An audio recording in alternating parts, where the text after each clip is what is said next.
Good morning, friends. I am Robert. You're watching Daybird Aviaries. I am the bird master here. We are hand feeding baby birds. They are just flapping around everywhere. It is chaos as usual. Look at this tiny little bitty baby. We got a cockatiel just going wacko. Look at that. That is a baby lovebird. We just brought this bird in. Let's get a little bit closer. We just brought this bird in last night, and she was full of food from her parents. And so we let her digest that all night long. And her, you see, her little crop right here, it's empty. And so we're gonna gently open her mouth with the tip on this syringe. I'm just gonna dribble food into her mouth and let her eat very slowly. While she's doing that, I tell you what, since this guy wants to be fed, let's go ahead and feed him. Sorry I keep bumping the camera, that's just kind of the angle that we're at.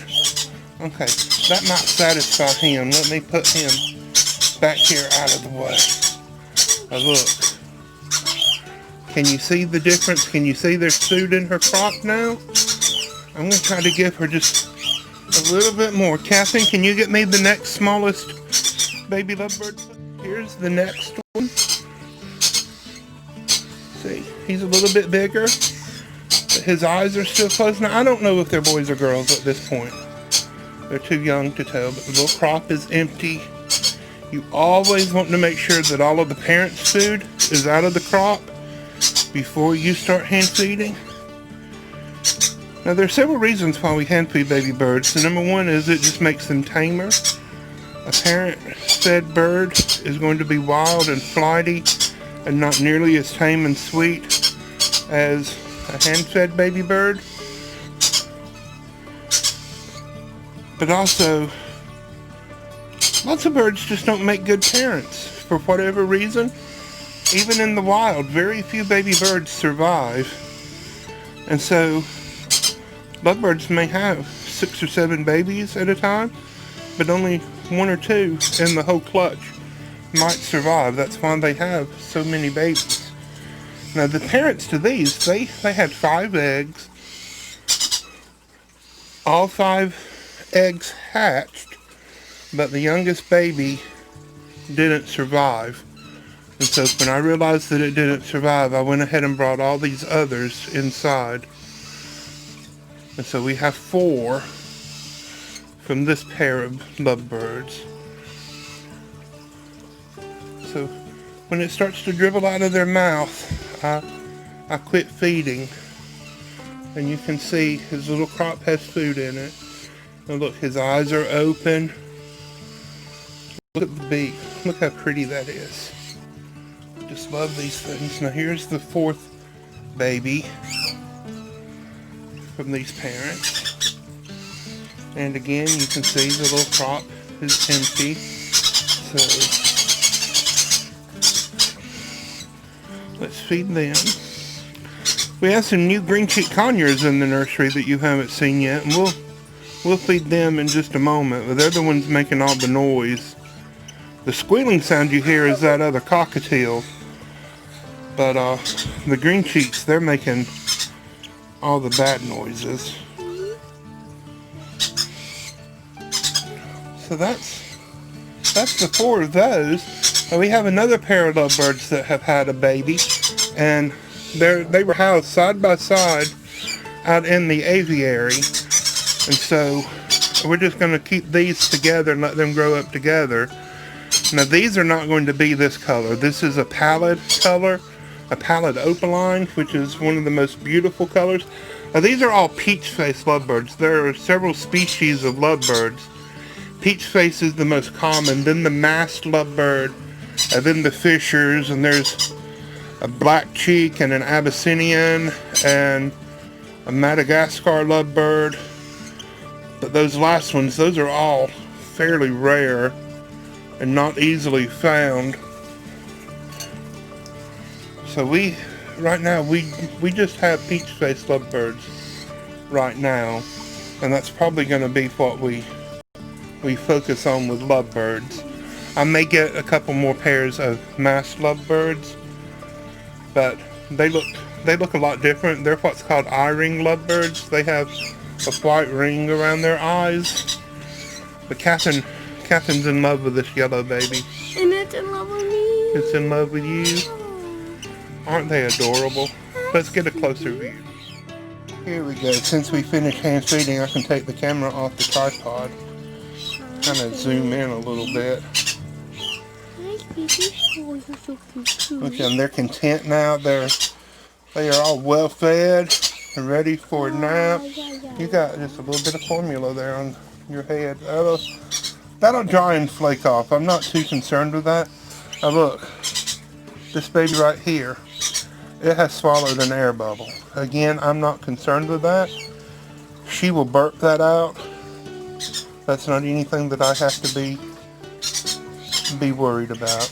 I love this one. Aren't they just adorable? Yeah.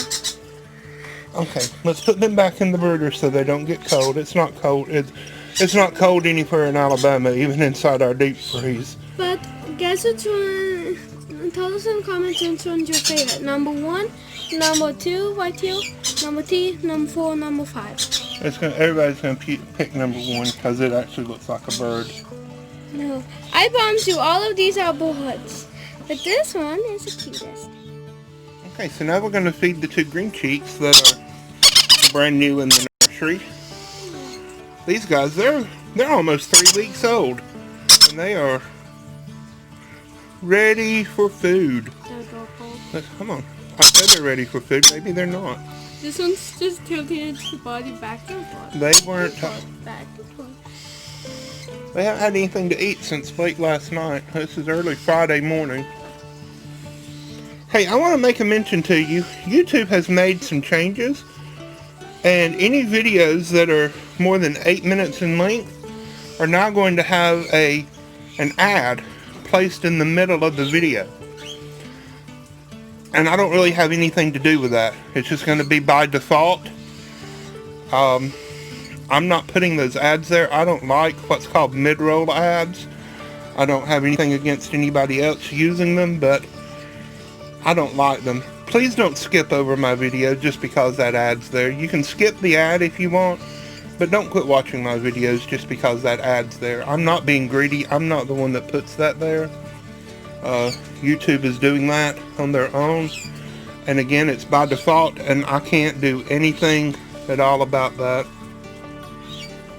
And since we're on the subject, if you haven't already, please be sure to subscribe, hit that bell for notifications so that you know when we upload a new video, and make sure that you're leaving comments, and please share this on social media, on Facebook especially. It really does help us out. Now let's feed that last little cockatiel, Catherine. Okay, now he keeps walking off camera. Here's that other little cockatiel.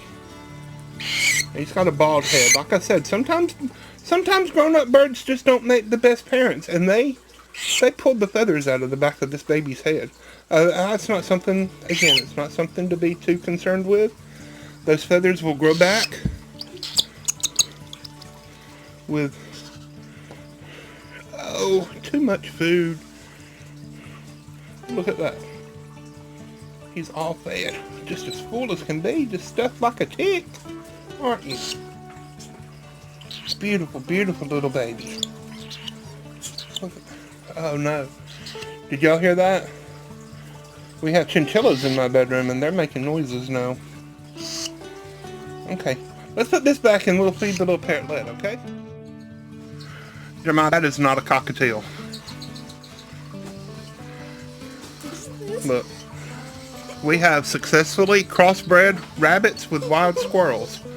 And this is what we have ended up with. Look, come back here. Look, come here. Look at that face. That is a chinchilla. Okay, let's put that back and get that parrotlet now. Now here's our little parrotlet. This is LB. We named her LB because she came to us in a little deli cup, a lunchbox.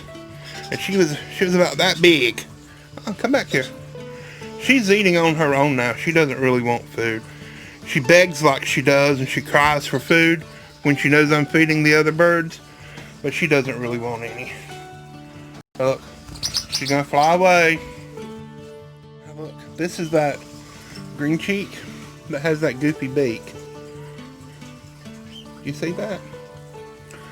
This is Jeremiah's favorite little bird at the moment. You don't want any food at all, do you? You just want to be played with, don't you? This is Jeremiah's little bird. Get off the camera. Here. What is his name? Ari. Why is he named Ari? Because I watch a YouTuber. One of the YouTubers he watches has a green cheek named Ari. Bye. Don't be bad, buddy. Ivy, you're supposed to be the good one. Here. Let's get you some food, okay? So, all done. Here is one of, well, it is not one of, this is my favorite species of parrot. This is an Indian ringneck. These are commonly just called a ringneck parrot or a ringneck parakeet. In other places of the world, they're called a rose-ringed parakeet. And he doesn't want any food at all, so we're not going to force him to eat. Look, there you go. Look at the camera. Say hello. Say hello. Alright guys, thank you for watching. God bless you. Bye-bye.